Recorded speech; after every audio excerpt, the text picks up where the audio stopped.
This small island nation of Taiwan is a technological giant. Semiconductors is so important that in the modern world, we cannot live without it.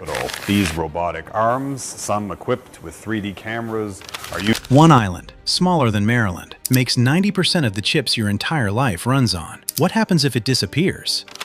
Pick up your phone. Look at it. The brain inside it, that chip, almost certainly came from one factory complex on one island the size of Maryland. Your laptop, your car, the AI you used yesterday. Same factory, same island.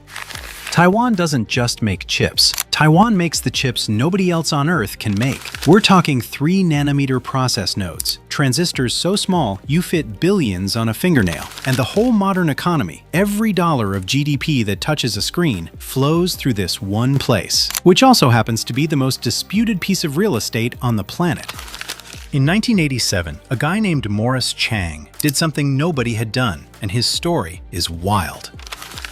Chang wasn't even born in Taiwan. He grew up in mainland China, fled to Hong Kong as a kid during the war, studied at Harvard, transferred to MIT, then earned a PhD at Stanford. He spent 25 years at Texas Instruments, rising to senior vice president. He pitched the foundry model at TI. They passed. So in 1985, at 54 years old, Taiwan's government recruited him to come run a new state-backed semiconductor project. 2 years later, TSMC was born, funded by Taiwan's government, Philips, and a handful of private investors. Back then, every chip company designed and manufactured their own. Intel made Intel chips. Motorola made Motorola chips. Chang said, what if there was a company that just manufactures? For everybody, they don't design a single chip of their own. They build other people's designs. And they got so good at it that today, if you want the most advanced chip on Earth, you have exactly one option.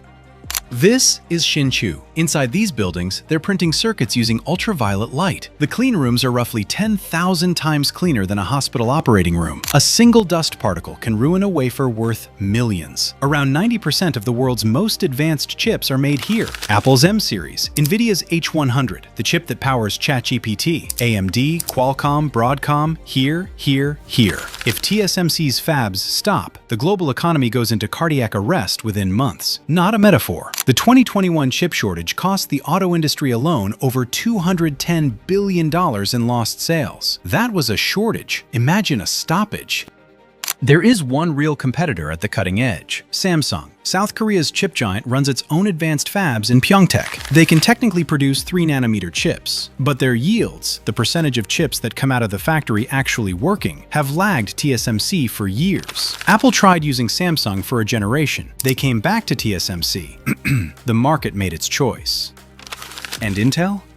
Intel used to lead the world in chip manufacturing. They got stuck at 10 nanometers for nearly half a decade, while TSMC kept advancing. Today, Intel is roughly a generation behind. The country that invented the integrated circuit can't make the most advanced ones anymore.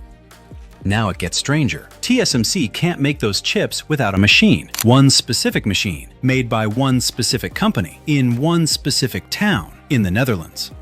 The company is ASML. The town is Veldhoven. The machine is called an EUV lithography system. Each one costs over $200 million. The newer high-NA models, closer to $380 million.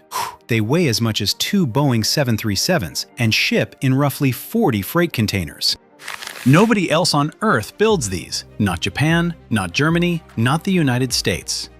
ASML is the only one, and they ship only a few dozen per year. Inside the machine, a laser pulses tin droplets 50,000 times per second to generate extreme ultraviolet light. That light bounces off mirrors so flat that if you scaled one up to the size of Germany, the tallest bump would be 1 millimeter. The pattern gets printed at scales smaller than the wavelength of visible light. It took ASML about 30 years and roughly $9 billion in research to build the first working one.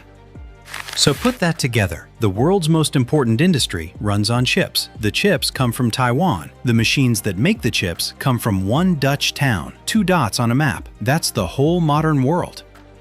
China noticed. China currently imports more semiconductors by dollar value than it imports oil. Let that land. The country that mines its own rare earths, makes its own steel, builds its own ships, buys its brains from Taiwan and Holland. So China started spending. SMIC, their domestic chip champion, has received tens of billions in state-linked funding. They've made progress. Their best mass-produced node is roughly 7 nanometers, the chip Huawei surprised the world with in 2023. TSMC is already mass-producing 3 nanometers and ramping 2. That gap is the entire ballgame.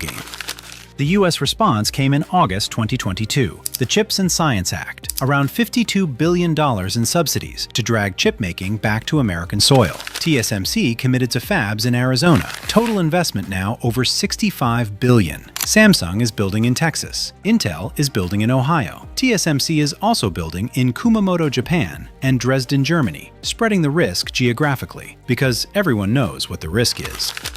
The risk is the Taiwan Strait, about 110 miles of water between the island and a government that has said repeatedly it considers Taiwan part of its territory. In October 2022, the U.S. restricted exports of advanced chips and chipmaking gear to China. October 2023 tightened it further. ASML can't ship its top EUV machines to China, period. This isn't a trade dispute. This is the economic version of nuclear non-proliferation. Whoever controls the chip stack controls the next century. And the temperature is rising. In August 2022, U.S. House Speaker Nancy Pelosi flew into Taipei. China responded with its largest live-fire military exercises around Taiwan in decades. Missiles fired over the island, naval blockades simulated, no-fly zones declared. Since then, PLA aircraft have crossed the median line of the Taiwan Strait routinely. The bar for confrontation keeps getting lower.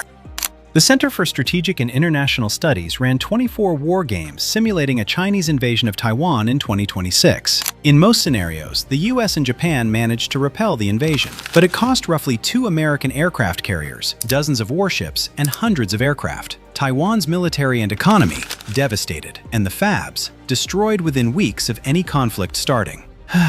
There were no clean wins. Taiwan calls it the Silicon Shield. The idea is simple and a little terrifying. As long as Taiwan makes the chips the world cannot live without, including the chips US fighter jets and missile systems depend on, the world has no choice but to defend Taiwan. The fabs themselves are the deterrent. It works until it doesn't. There's another vulnerability nobody talks about. Chip fabs need staggering amounts of clean water. TSMC alone uses around 156,000 tons of water per day. In 2021, Taiwan hit its worst drought in over 50 years and had to truck water to fabs by tanker. The fabs also burn enormous electricity. TSMC consumes roughly 7 to 8% of Taiwan's entire national power supply. A single fab uses more electricity than some small countries. Cut the water, cut the power. You don't even need to invade. The grid is the shield's weak spot. If China moves on Taiwan, those fabs are the first thing that gets destroyed, either by the invader, by the defender, or by a TSMC engineer pulling a kill switch. Bloomberg Economics has estimated a Taiwan blockade alone could cost the global economy roughly $10 trillion. No new phones, no new cars with modern features, no new GPUs, no new AI training runs. The AI boom you're watching unfold right now, built on Taiwan. The chip in the device you're watching this on, Taiwan. So why does one island, one factory, one Dutch town matter this much? Because in 2026, power doesn't come from oil anymore. It comes from compute, and compute comes from chips, and chips come from a strait that 2 superpowers can't agree on. The 20th century was decided by who controlled oil, the Persian Gulf, Texas, Russia. The 21st century is being decided by who controls silicon. Right now, that's a Dutch company nobody's heard of and a Taiwanese company everyone depends on. Maps used to tell you where the borders were. Now, they tell you where the future gets made. Geography decides money, geography decides power, and one chip decides the world.